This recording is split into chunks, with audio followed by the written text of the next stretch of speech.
আপোনালোক সকলো জ্ঞাত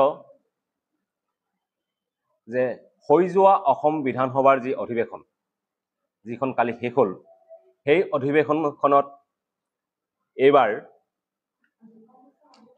অসম চৰকাৰে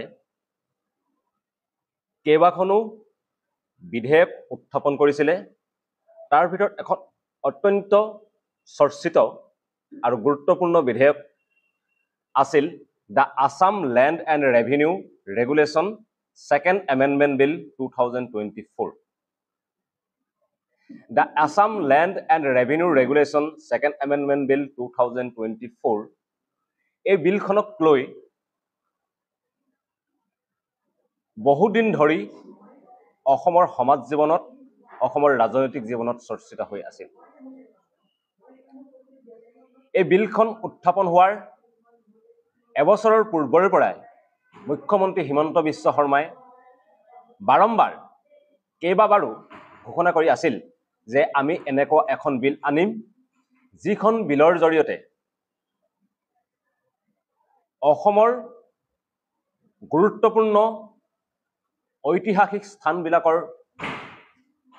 ওচৰে পাজৰে যাতে তাৰ স্থানীয় মানুহক বাদ দি অন্য মানুহে ভূমি কৰিব নোৱাৰে তাৰ ব্যৱস্থা কৰা হ'ব মুখ্যমন্ত্ৰীয়ে এই প্ৰসংগত বটদ্ৰৱাৰ কথা কৈছিল বৰপেটাৰ কথা কৈছিল আৰু কৈছিল মাজুলীৰ কথা আৰু তেতিয়াৰ পৰাই আৰু হেহতীয়াকৈ হৈ যোৱা বিভিন্ন ঘটনালৈ প্ৰেক্ষাপটত অসমৰ বহু মানুহে আৰু আমি ৰাজ্য দলেও দাবী উত্থাপন কৰিছিলো যে এই বিলখনত কেৱল মাজুলী বৰপেটা বটদ্ৰৱাই নহয় পাৰিলে গোলাঘাট যোৰহাট শিৱসাগৰ চৰাইদেউ ডিব্ৰুগড় তিনিচুকীয়া লখিমপুৰ ধেমাজি এই সমগ্ৰ জিলাকেইখনকে ইয়াৰ আওতালৈ আনিব লাগে যাতে অসমৰ ভূমি বহিৰাগত মানুহে ক্ৰয় কৰিব নোৱাৰে তাৰ ব্যৱস্থা কৰিবলৈ আমি দাবী উত্থাপন কৰিছিল কিন্তু চৰকাৰে আমাৰ এই দাবীৰ প্ৰতি গুৰুত্ব নিদিলে আৰু অৱশেষত তেখেতসকলে এইবাৰ the Assam land and revenue regulation bill 2024 উত্থাপন কৰিলে আৰু উত্থাপন কৰি ক'লে যে বটদ্ৰৱা বৰপেটাৰ তাত কয় যে আইকনিক হেৰিটেজ ইনষ্টিটিউচনৰ 250 বছৰ পুৰণি হ'ব লাগিব তাৰ 5 কিলোমিটাৰ ব্যাসাৰ্ধৰ যাতে 3 পুৰুষতকৈ অধিক যদি বসবাস কৰা মানুহ নাথাকে নহয় তেখেতসকলে ভূমি ক্ৰয় কৰিব নোৱাৰিব ক'লে যে 250 বছৰীয়া পুৰণি আইকনিক হেৰিটেজ ইনষ্টিটিউচনৰ 5 কিলোমিটাৰ ব্যাসাৰ্ধৰ ভিতৰত 3 পুৰুষতকৈ বেছি দিন বাস কৰি নথকা মানুহে ভূমি ক্ৰয় কৰিব নোৱাৰিব এই বিল ইতিমধ্যে গৃহীত হ'ল পৰহি 29 আগষ্ট তাৰিখে এই বিলখনক লৈ বিধানসভাত যথেষ্ট সময় আলোচনা চলাও আমি দেখিবলৈ পালো আৰু তাত দেখা পালো এটা ৰহস্যজনক ঘটনা যেতিয়াই বিৰোধী বিধায়কে বোধহয় ভৰত নৰহে উত্থাপন কৰিলে যে মাজুলীৰ সমস্যাৰ এটা কথা উত্থাপন কৰিলে যে মাজুলীত এই বিলখন এতিয়াই লৈ আনিলে এটা কিছু সমস্যাৰ উদ্ভৱ হ'ব পাৰে আৰু তুমি দেখা পালো যে বিৰোধীয়ে এই অধিৱেশনখনত বা ইয়াৰ আগৰ অধিৱেশনখনতো এনেকুৱা বিলবিলাক যেতিয়া আহে তাত সংশোধনী প্ৰস্তাৱ আনে কিন্তু তেনেকুৱা কোনো ধৰণৰ সংশোধনী প্ৰস্তাৱ বা ঠাইত কেতিয়াও অসম চৰকাৰে গুৰুত্ব নিদিয়ে কিন্তু কোৱাৰ লগে লগে এবাৰ মুখ্যমন্ত্ৰী হিমন্ত বিশ্ব শৰ্মাই নিজেই কৈ দিলে যে হ'ব আমি সদ্যহতে এই বিলৰ পৰা মাজুলীক বাহিৰত ৰাখিম আমি নৱেম্বৰ মাহৰ অধিৱেশনত এই মাজুলীটো অন্তৰ্ভুক্ত কৰি এই বিলখন আকৌ অন্তৰ্ভুক্ত কৰিম কি কাৰণে মাজুলীক এই বিলৰ আওতাৰ পৰা আঁতৰত ৰখা গ'ল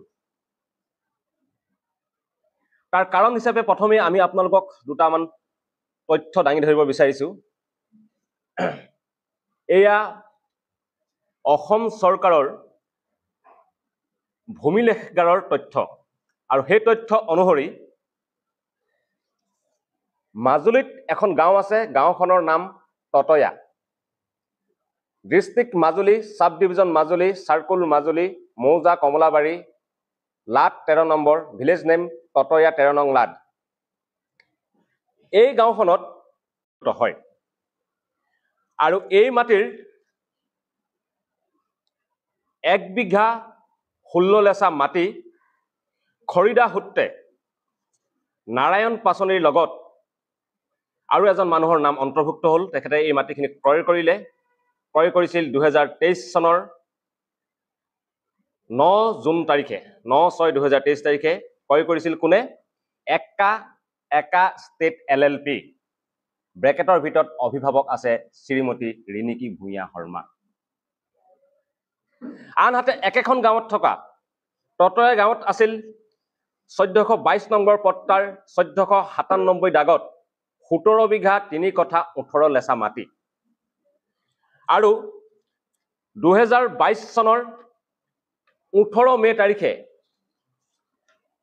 এই 1422 নং পট্টাত থকা 1497 ডাঙৰ সমুদায় মাটি 17 বিঘা 3 কঠা 18 লেচা মাটি 22 চনৰ 18 মেত ক্ৰয় কৰে পুনৰ একা ষ্টেটছ LLP হৈ শ্ৰীমতী ৰিণিকী ভূঞা শৰ্মা।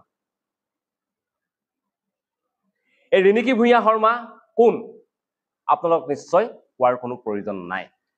আমি কোম্পানীৰ ডকুমেণ্ট চেক কৰি অতি দৃঢ়তাৰে আৰু তথ্য সহকাৰে কওঁ যে একা ষ্টেটছ LLPৰ অভিভাৱক ৰিণিকী ভূঞা শৰ্মা বুলি যিজন নাম আছে, তেখেত আমাৰ মুখ্যমন্ত্ৰী হিমন্ত বিশ্ব শৰ্মাৰ পত্নী ৰিণিকী ভূঞা শৰ্মাই হয়। অসমৰ অন্য কোনো ৰিণিকী ভূঞা শৰ্মা নহয়।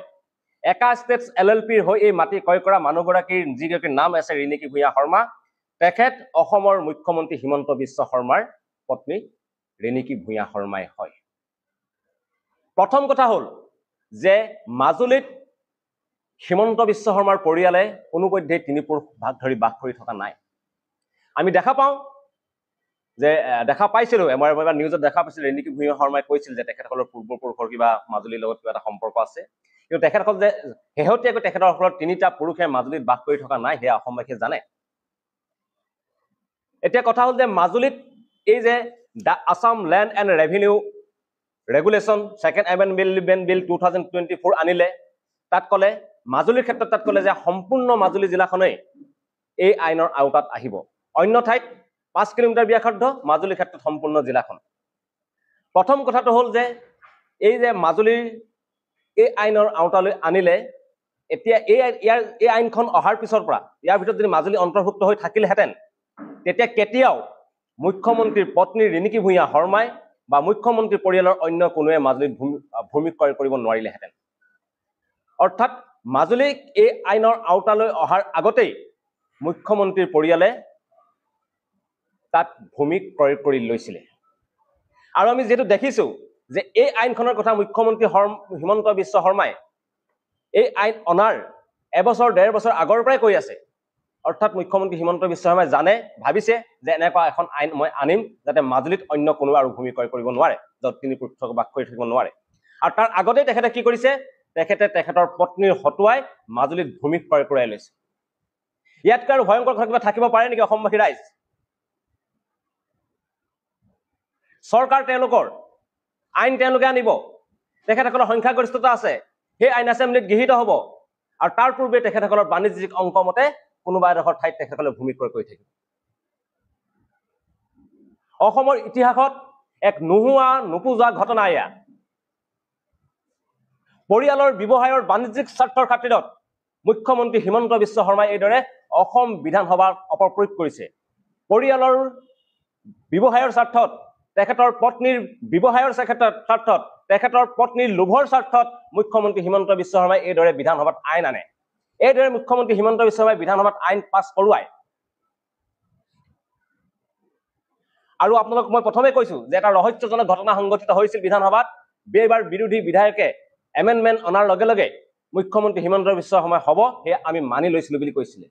অৰ্থাৎ মাজুলীক এই বিলখনৰ পৰা সাময়িকভাৱে আওতাৰ বাহিৰত ৰাখি দিয়া গ'ল নৱেম্বৰ মাহলৈকে। আমি নাজানো নৱেম্বৰ মাহত পুনৰ মাজুলীক এই বিলৰ অন্তৰ্ভুক্ত কৰি অনা হয় নে নহয়, কিন্তু মুখ্যমন্ত্ৰীয়ে কৈছে যে নৱেম্বৰলৈকে মাজুলীক এই বিলৰ পৰা আওতাত ৰখা হ'ল। তেতিয়াহ'লে কি হয় আওতাত ৰখা হ'ল? ইতিমধ্যে তেখেতৰ পৰিয়ালে এই 17 বিঘা 3 কঠা 18 লেচা মাটি আৰু 1 বিঘা 16 লেচা মাটি, মুঠ 18 বিঘা 4 কঠা 16 লেচা মাটি মাজুলীত ক্ৰয় কৰিলে, তেখেতসকলৰ নামত নামজাৰি হৈ গ'ল। তেন্তে ইমান সহজে মাজুলীক কিয় মুখ্যমন্ত্ৰী হিমন্ত বিশ্ব শৰ্মাই আওতাত ৰাখিছে? আমাৰ হাতলৈ অহা খবৰ মতে বিভিন্নজনে আমাক খবৰ দিছে যে মুখ্যমন্ত্ৰীৰ পৰিয়ালৰ নামত মাজুলীত ইতিমধ্যে আৰু বহু বিঘা ভূমি ক্ৰয় কৰি থোৱা হৈছে আৰু এই ভূমিৰ এতিয়ালৈকে নামজাৰি হোৱা নাই। হয়তো তেখেতে ভাবিছিল যে এই আইন অনাৰ আগতে তেখেতৰ পৰিয়ালৰ নামত নামজাৰি হৈ যাব। হয়তো তেখেতে পিছত গম পালে যে তেখেতৰ পৰিয়ালৰ নামত নামজাৰি হোৱা নাই আৰু সেইকাৰণে সাময়িকভাৱে মাজুলীক এই আইনৰ আওতাৰ পৰা হয়তো বাহিৰত ৰাখি থোৱা হ'ল। ভয়ংকৰ কথা।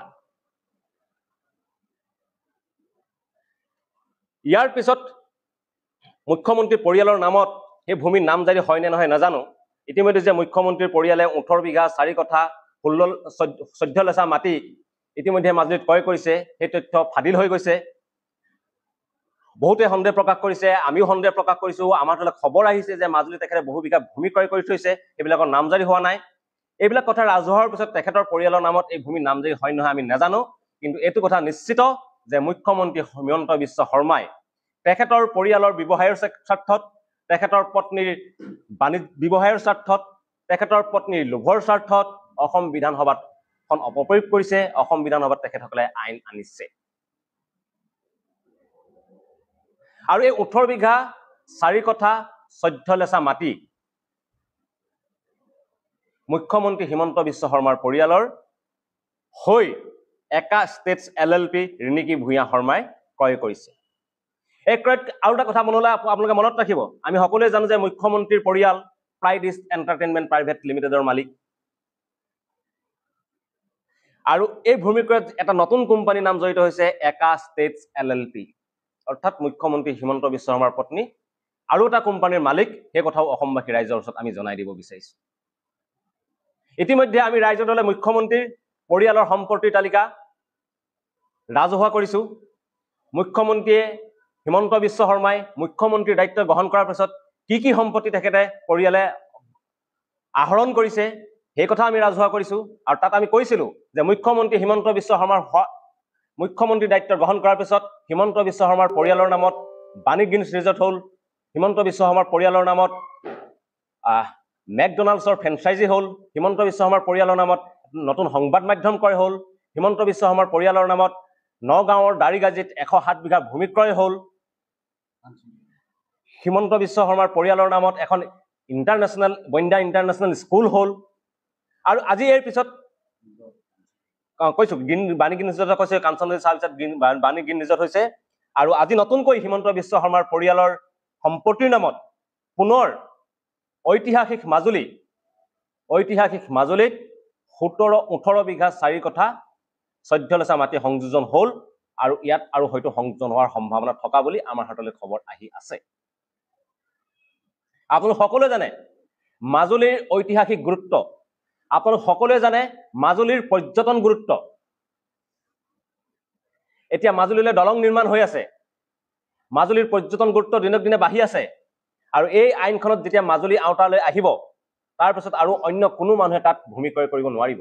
কিন্তু মুখ্যমন্ত্ৰীৰ পৰিয়ালৰ নামত ইতিমধ্যে তাত হয়তো ভূমি ক্ৰয় কৰি থোৱা হৈ গৈছে আৰু তাত হয়তো পৰ্যটনৰ ক্ষেত্ৰৰ লগত থকা যিকোনো ব্যৱসায় তেখেতসকলে গঢ়ি দিব পাৰে, কাৰণ তেখেতসকলে ইতিমধ্যে পৰ্যটন ব্যৱসায়ৰ লগত জড়িত হৈছে। আপোনালোক সকলোৱে গম পায় বাণিজ্যিক ৰিজৰ্ট খুলিছে আৰু অন্য কোনো মানুহে মাজুলীত আৰু ব্যৱসায় কৰিব নোৱাৰিব। যি ব্যৱসায় কৰিব সেয়া মুখ্যমন্ত্ৰী হিমন্ত বিশ্ব শৰ্মাৰ পৰিয়ালেই কৰিব। তাৰ বন্দোবস্ত কৰিবলৈকে এই আইনখন অনা যেন এতিয়া আমি ভাবিবলৈ সন্দেহ হৈছো। আমি ভাবিছিলো যে এই আইন থলুৱা মানুহৰ ক্ষেত্ৰত খিলঞ্জীয়া মানুহৰ স্বাৰ্থত আনিছে, কিন্তু যেতিয়া এইবিলাক কথা ওলাই পৰিছে তাৰপিছত আমি সঁচাকৈ ভাবিবলৈ বাধ্য হৈছো যে কেৱল তেখেতৰ পৰিয়ালৰ ব্যৱসায়ৰ বাণিজ্যিক স্বাৰ্থতেই এনেকুৱা এখন আইন আনি মাজুলীত যাতে আৰু কোনো ভূমি ক্ৰয় কৰিব নোৱাৰে, মাজুলীত যাতে কোনেও আৰু বৃহৎভাৱে পৰ্যটনৰ ব্যৱসায় কৰিব নোৱাৰে, তাৰ বাট মাৰি দিবৰ কাৰণে তেখেতে যাতে এটা মনোপলি বিজনেছ চলাব পাৰে মাজুলীত পৰ্যটনৰ, তাৰ ব্যৱস্থা কৰিবলৈ এই আইনখন আনিব বিচৰা হৈছে নেকি, সেই কথা অসমবাসী ৰাইজে বিচাৰ কৰি চাব লাগে। অত্যন্ত দুৰ্ভাগ্যজনক কথা যে অসমৰ মুখ্যমন্ত্ৰীৰ পৰিয়ালৰ এই লোভ, এই লালসা সঁচাকৈ আশ্চৰ্যজনক। মুখ্যমন্ত্ৰীৰ পৰিয়ালে য'ত আমি 125 বিঘা ভূমি এতিয়ালৈকে তেখেতসকলে ক্ৰয় কৰাৰ তথ্য ফাদিল হৈছে। বাকী চাহ বাগানৰ কথা নকওঁ, বইন্দা ইণ্টাৰনেশ্যনেলত থকা মাটিৰ কথা আমি ক'বলৈ নাযাওঁ। দেশকৈ যে এই 125 বিঘা মাটি তেখেতে ক্ৰয় কৰিছে মুখ্যমন্ত্ৰী হোৱাৰ পিছত, সেই ধনৰ উৎস কি? সেই ধনৰ উৎস মুখ্যমন্ত্ৰীয়ে ৰাজহুৱা কৰিবনে? ক'ৰ পৰা আহিছে বিপুল পৰিমাণৰ ধন? মুখ্যমন্ত্ৰী হিমন্ত বিশ্ব শৰ্মাই কথা জানি থোৱা উচিত। তেখেতৰ এই পৰিয়ালৰ লালসা ইতিমধ্যে অসমৰ মানুহৰ মুখে মুখে। তেখেতে হয়তো এই প্ৰশ্নৰ জবাব নিদিব পাৰে, ইয়াৰ পৰা ফালৰি কাটিব পাৰে, কিন্তু অসমবাসী ৰাইজে 26ৰ নিৰ্বাচনত যে ইয়াৰ জবাব বিচাৰিব, সেই কথা মুখ্যমন্ত্ৰী হিমন্ত বিশ্ব শৰ্মাই নিশ্চিত হৈ থাকক। অতি লজ্জাজনক, দুখৰ বিষয়, এজন মুখ্যমন্ত্ৰীৰ পৰা আমি নিশ্চিতভাৱে ইয়াতকৈ বহুত দায়িত্বজনক কাম কাজ অসমবাসী আশা কৰোঁ। আৰু দুৰ্ভাগ্যজনক এই কথাই যে আমি ভাবোঁ তেখেতৰ পৰিয়ালৰ বাণিজ্যৰ স্বাৰ্থত, তেখেতৰ পৰিয়ালৰ ব্যৱসায়ৰ খাতিৰত তেখেতে অসম বিধানসভাখনকো অপপ্ৰয়োগ কৰিছে। অসম বিধানসভাত আইন আনিছে নিজৰ পৰিয়ালৰ ব্যৱসায়ৰ কাৰণে। অসম বিধানসভাত আইন আনি মাজুলীক সেই আইনৰ আওতাৰ পৰা বাহিৰত ৰাখিছে সাময়িকভাৱে তেখেতৰ পৰিয়ালৰ বাণিজ্যিক স্বাৰ্থৰ কাৰণে। নোহোৱা নোপোজা ঘটনা। এইখিনি আছিল আমাৰ আজিৰ সংবাদমেলৰ বক্তব্য। আমি আশা কৰিম যে মুখ্যমন্ত্ৰীজনৰ, মুখ্যমন্ত্ৰীৰ পৰিয়ালৰ, মুখ্যমন্ত্ৰীৰ পত্নীৰ এই বিশাল যি বাণিজ্য, যি বিশাল ভূমিৰ প্ৰতি তেখেতসকলৰ যি লালসা, এই সকলোবিলাক খবৰ সংবাদ মাধ্যমৰ জৰিয়তে অসমবাসী ৰাইজৰ ওচৰলৈ যাব আৰু অসমবাসী ৰাইজে 26ত মুখ্যমন্ত্ৰী হিমন্ত বিশ্ব শৰ্মাক, বিজেপি চৰকাৰক ইয়াৰ জবাবদিহি কৰিব বুলি আমি আশাবাদী। ধন্যবাদ। মাজুলীৰ ততয়া গাঁও, মৌজা হৈছে কমলাবাৰী, গাঁও ততয়া, পট্টা নম্বৰ 1422, দাগ নম্বৰ 1497। ক্ৰয় কৰিছে সুনীল নেওগ, ভৱানন্দ নেওগ, ৰবীন নেওগ, মহেন্দ্ৰ নেওগ, মীনাক্ষী নেওগ, প্ৰফুল্লী নেওগ, সৰোজ নেওগ, দিলীপ নেওগ, সবিতা নেওগৰ পৰা 17 বিঘা 3 কঠা 18 লেচা ৰূপিত শ্ৰেণীৰ মাটি, অতি ভাল কৃষি শ্ৰেণীৰ মাটিৰে। আৰু একেখন গাঁৱতে 125 নং পট্টাৰ 125 নং দাগৰ ক্ৰয় কৰিছে 1 বিঘা 16 লেচা মাটি। এই মাটি ক্ৰয় কৰিছে নাৰায়ণ পাচনিৰ নামত। একেখন গাঁও, ততয়া গাঁও। আমি নাজানো, আমি কৈছো যে আমাৰ হাতলৈ খবৰ আহিছে যে মাজুলীত আৰু কেইবাখনো গাঁৱত এইদৰে বিপুল হাৰত কৃষিভূমি ক্ৰয় কৰিছে। সঁচা মিছা নাজানো, আমাৰ হাতত খবৰ আহিছে যে যি মাটি ক্ৰয় কৰা হৈছে তাত চৰকাৰৰ বিভিন্ন বিভাগৰ উদ্যোগত, হয়তো এয়া কৃষি বিভাগ হ'ব পাৰে, এয়া হয়তো শক্তি বিভাগ হ'ব পাৰে, সেইবিলাকৰ আঁচনিৰ দিনত কিছুমান কাম চলি থকা বুলিও আমাৰ হাতলৈ খবৰ আহিছে। ইনফ্ৰাষ্ট্ৰাকচাৰ গঠন হৈ আছে, আন্তঃগাঁথনি নিৰ্মাণ হৈ আছে। সেইবিলাক কথা আমাৰ হাতত এতিয়া প্ৰমাণ সহকাৰ আহি পোৱা নাই। প্ৰমাণ সহকাৰ আহি পালে আমি এইবিলাক কথা পুনৰ আপোনালোকৰ ওচৰলৈ লৈ যাম। মাটিৰ ক্ৰয়ৰ কথা, মাজুলীত মাটিৰ ক্ৰয়ৰ কথা, কি কি ইনফ্ৰাষ্ট্ৰাকচাৰ তাত চৰকাৰৰ বিভিন্ন বিভাগৰ উদ্যোগত গঢ়ি উঠিছে, সেই সকলোবিলাক কথা ৰাজহুৱা কৰিম। আৰু অসমবাসী ৰাইজক এটা কথা জনাই থব পাৰোঁ, মুখ্যমন্ত্ৰীৰ পৰিয়ালে কেৱল ইখনৰ পিছত সিখন চাহ বাগানেই ক্ৰয় কৰা নাই, কেৱল গাঁৱকে গাঁও মাটিয়ে কিনা নাই, বিভিন্ন উৎসৰ পৰা তেখেতসকলৰ যিবিলাক কোম্পানী যে হৈছে, এই যে প্ৰাইডেষ্ট, আজি এটা নতুন নাম শুনিলো, একা ষ্টেটছ LLP, এইবিলাকত বিনিয়োগ হৈ থকা ধনবিলাক ক'ৰ পৰা আহিছে, সেইটো এটা মানে বৃহৎ অনুসন্ধানৰ বিষয়।